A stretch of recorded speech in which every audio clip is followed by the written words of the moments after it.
So even though the Mission Interplanetary podcast is over for this season, Cady and I had such a fantastic conversation with AstroAccess Ambassador and bionic pop artist Viktoria Modesta that we thought we simply had to post it in our Backchat series. So here is that conversation.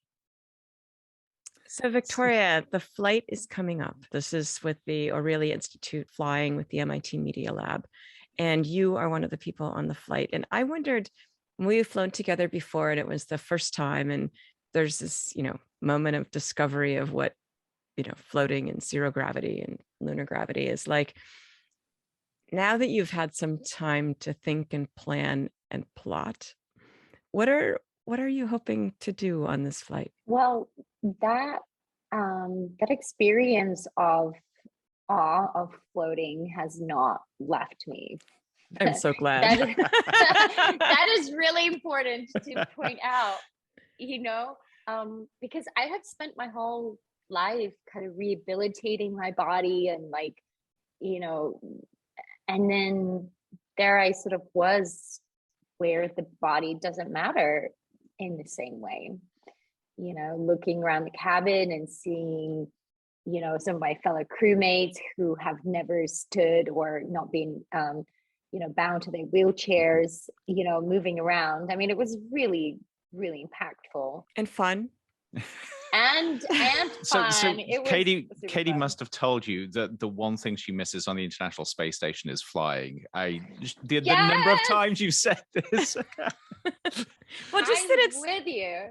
It's because it's not about the floating and stuff. I mean, and I think you look out the window, you see the birds flying. Like it's not really something we're supposed to be doing, and then we just are. I'm 100% with you. So I think that feeling has been literally haunting me. Is what is it mean for your body and for things that you interact with to have a totally different set of rules. Right. So if you and I think that as we established already, my life philosophy is how can you try things out that have a different set of rules, right? So I've been really just ideating around different materials and different, I guess even from a performative sense, how does my movement of this flying situation impact, and what are the interesting lessons that we could learn from it? So does that then come back to your art on Earth, or are the plans to actually produce in microgravity?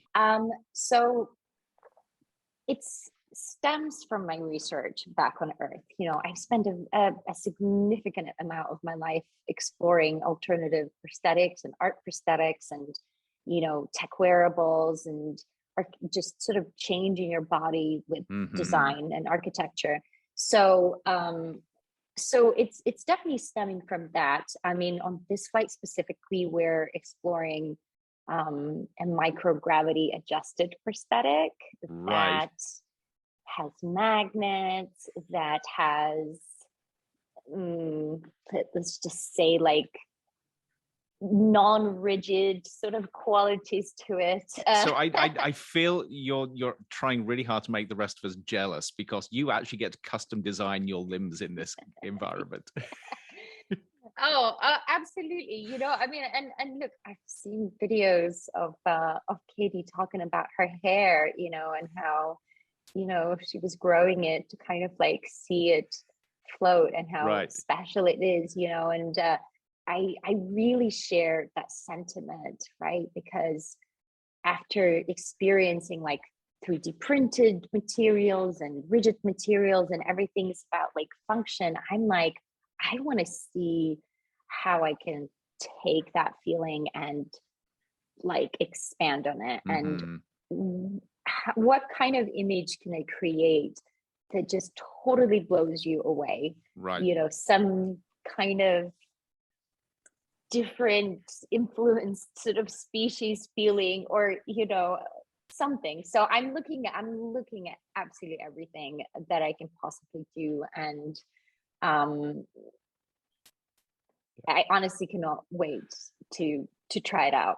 And I love that. And actually, I've got to say, sort of connecting it in with my own work. Some of the stuff I'm working on at the moment is asking really big, far-out questions about what it's going to mean to be human in 100 years' time. And this is exactly the sort of conversation I'm looking forward to. That's pretty much all I think about. Right. That's pretty much all I think about, right? Because, you know, I think there's just, we're living in a really incredible time right now, right, where we have caught up, and like sci-fi in real life is happening, right?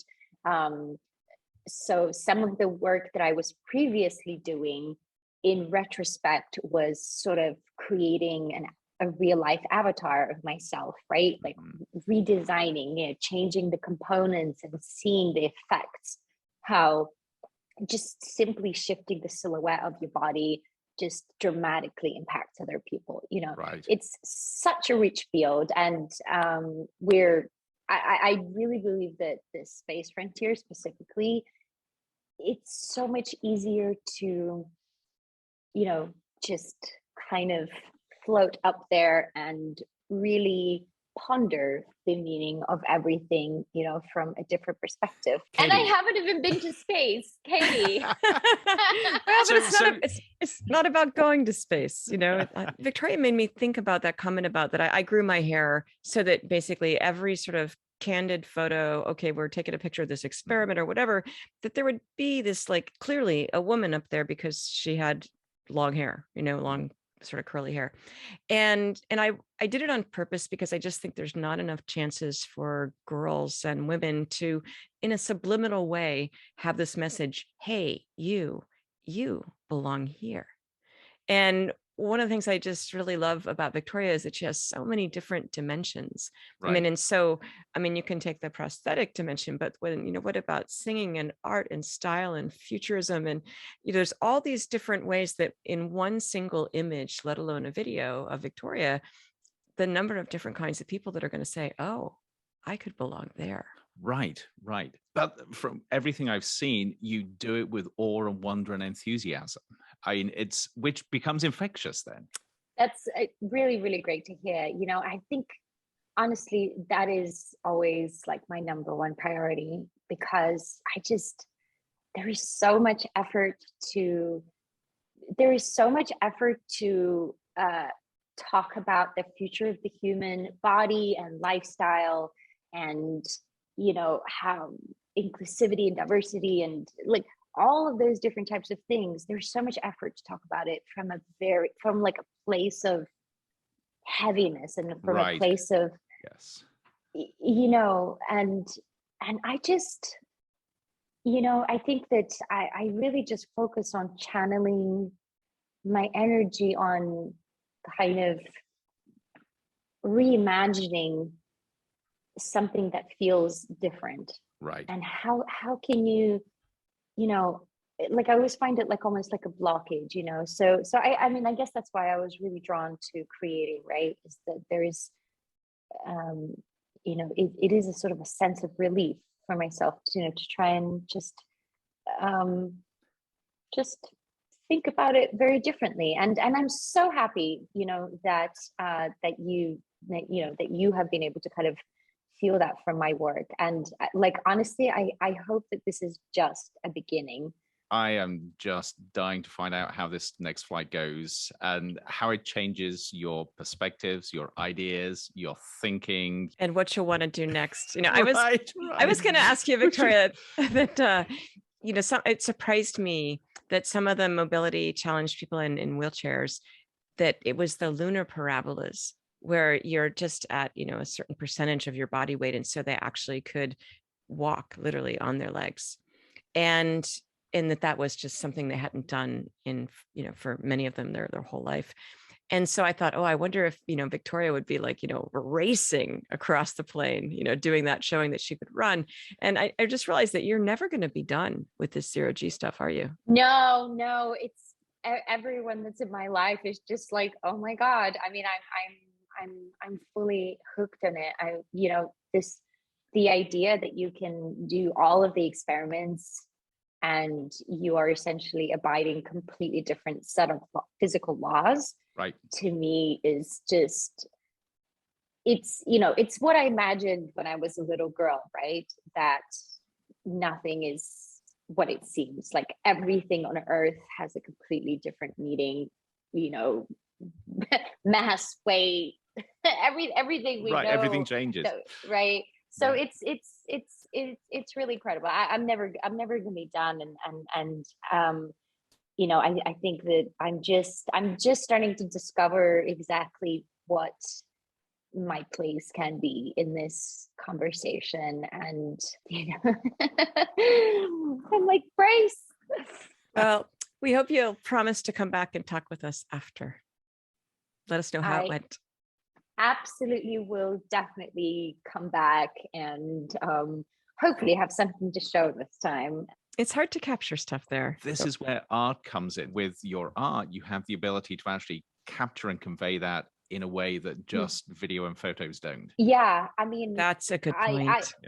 I really do feel like I feel a challenge, and you know, I think that is like a really big thing that's worth solving, you know, because we haven't sort of moved the needle very much in terms of storytelling about our actual experience in zero gravity or in space back on Earth, besides sci-fi movies, right?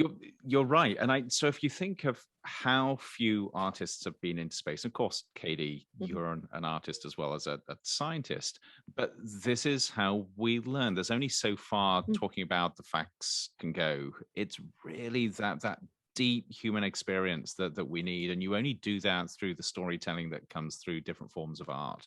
I would agree. Yeah, an absolute yes for me. And you know, I think that someone said to me not so long ago, you know, they were like talking about the prototype clip, and they, you know, and I guess the question was like, you know, what do you think made that very different or as impactful as it did?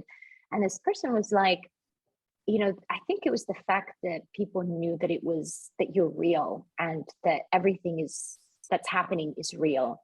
Right. And we have seen the most elaborate sci-fi films, but you know, if I learned anything by interfacing with technology and design in my body, is that you just cannot translate and predict exactly that feeling until we do it for real. Right.